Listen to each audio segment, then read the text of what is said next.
Spent $12 million to completely renovate its 27,000 square foot main showroom for a long-running production of Andrew Lloyd Webber's Starlight Express.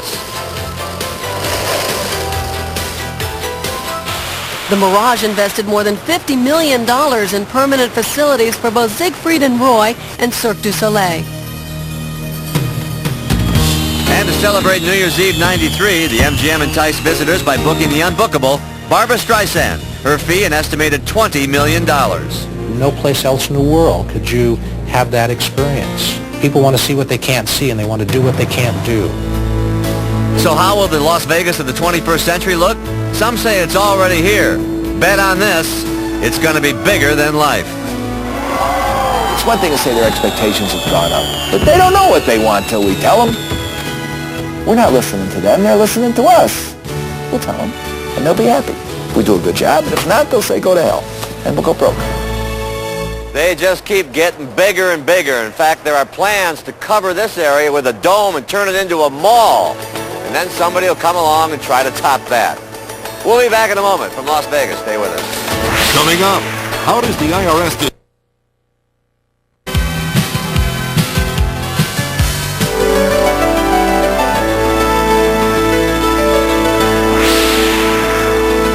Welcome back.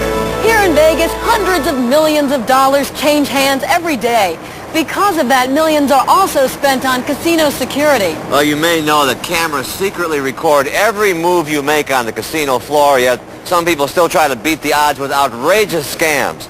These are all caught on tape by something called the Eye in the Sky. And here's how it works. This is the Mirage, one of the newest and most popular casinos on the Vegas Strip. More than $3 million changes hands here every day.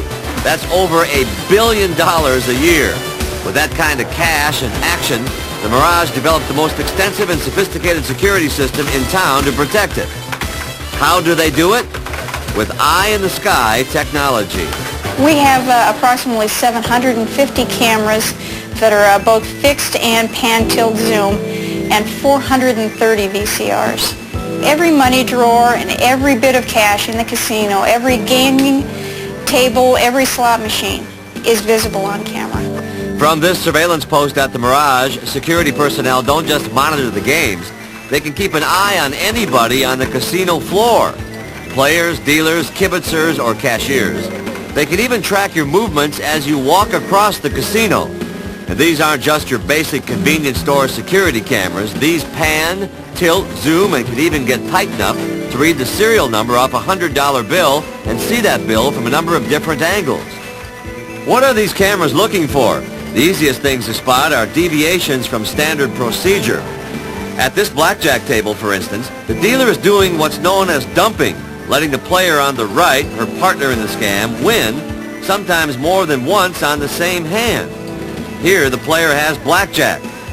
She pays him off, but doesn't remove his cards as procedure calls for. The player next to him also has a blackjack, and after she paid him off, you'll notice she did take his cards.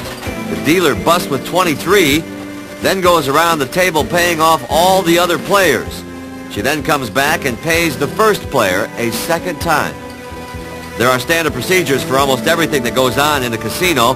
Why? Well, so that things done in a different way stand out. Ever wonder why croupiers or dealers clap and spread their hands so often? It isn't to add a dramatic flair, it's to show the cameras that they haven't palmed any chips or cards. Kim, we got someone that's been barred playing. Kathleen, you get a photo? The casino also keeps extensive files complete with photos on known or suspected cheaters. With all those trained eyes on the casino floor, why do they need such an extensive video surveillance system?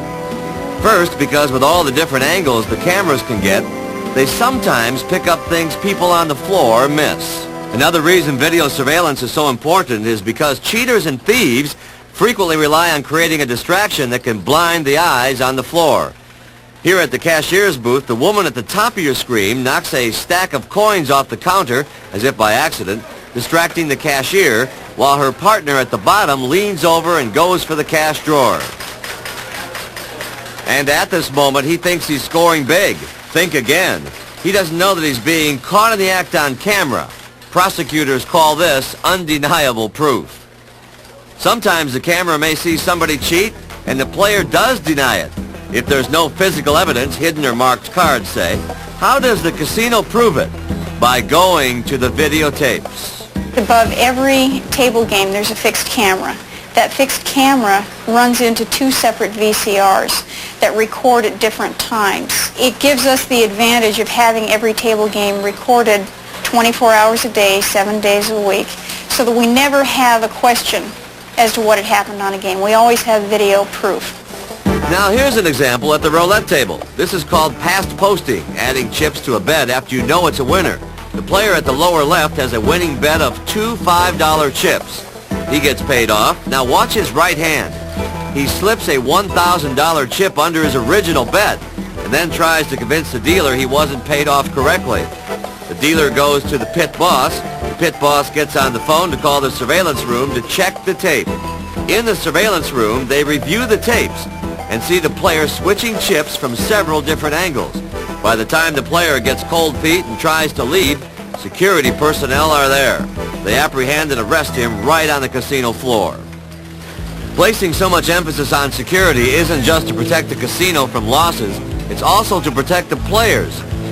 In this case, at the craps table, the man at the top is known as a rail thief. When he makes his throw, all eyes naturally follow the dice, but the camera sees him grab 2 $500 chips from the player next to him. This videotape led to the successful prosecution of the rail thief. In fact, since the Mirage opened in 1989, they have not lost a case, in large part because they usually have videotapes to back them up. And if you want to know just how efficient their security system really is, watch this. The man at the top left is another rail thief. Now watch the seconds counter on the clock at the bottom right. When the rail thief stole those chips, the seconds counter was exactly at 40 seconds. By 52 seconds, security personnel are already gathering behind him. And by 57 seconds, they've stepped in to nab him. Some people feel that they just have to take a shot at it, and if they can't get it legally, they're going to try it illegally. With the amount of video coverage that we have, it amazes me that they try to steal it from the casinos.